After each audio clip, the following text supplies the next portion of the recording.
Hi, today I'm part of me Realme C55 and I'll show you how to scan QR codes with our device help.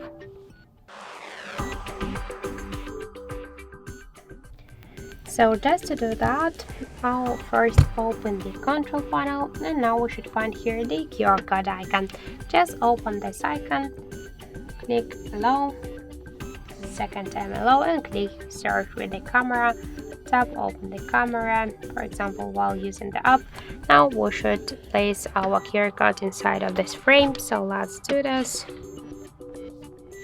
Just wait a second and now we can see here this is the link of the QR code, so tap on it and we can see and check that this is the Wikipedia article.